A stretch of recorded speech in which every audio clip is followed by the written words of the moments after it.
Madam Director, as I listen to you and my Democratic colleagues, I just wonder if you're ever going to learn that you cannot spin the economy.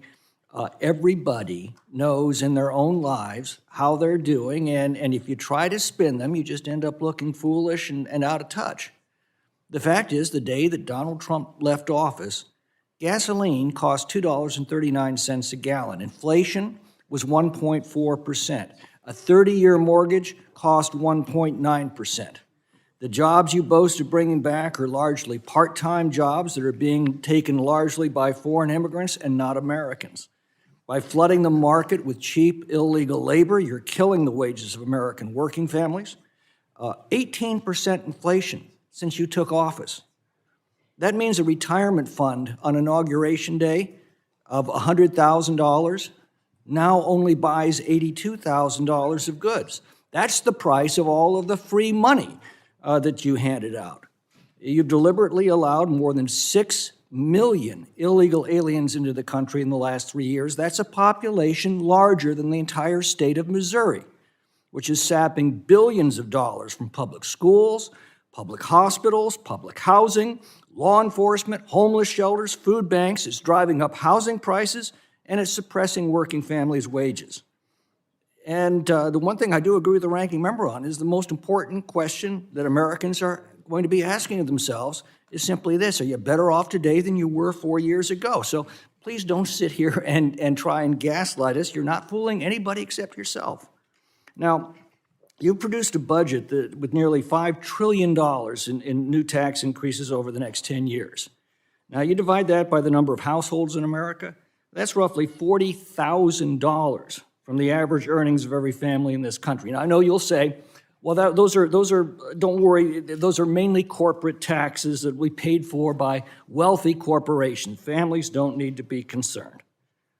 But corporations don't pay corporate taxes.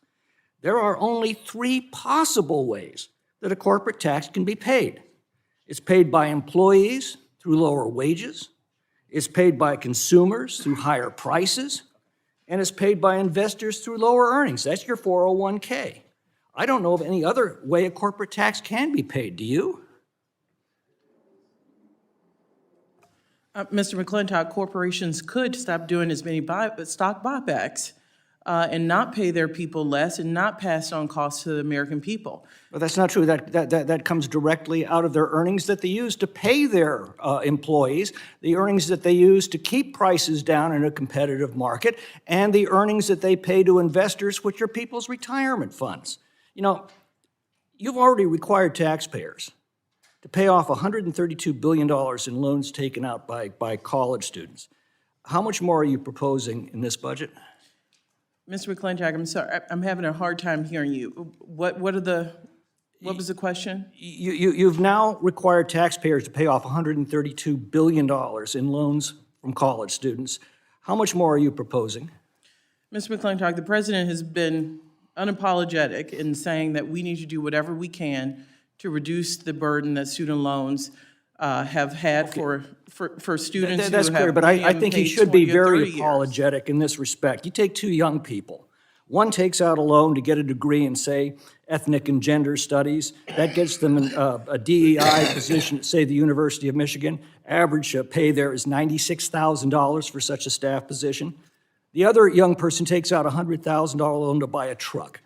That brings an average of $48,000 for a trucker in a year, to bring all the things that we need in life. How is it fair for the truck driver to be forced to pay for college graduate loans in addition to paying off his own loans?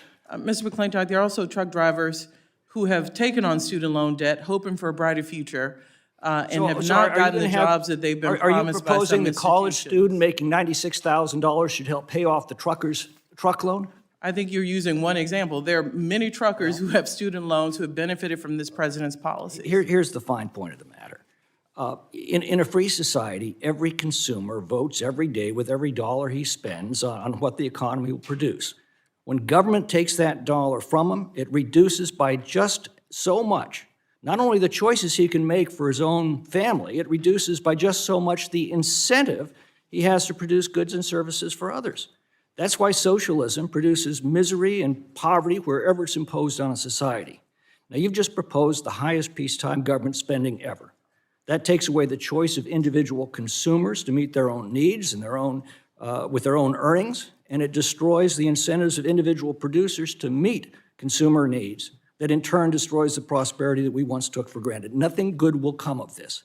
And if you can't understand that, it is time that you be replaced by those who do.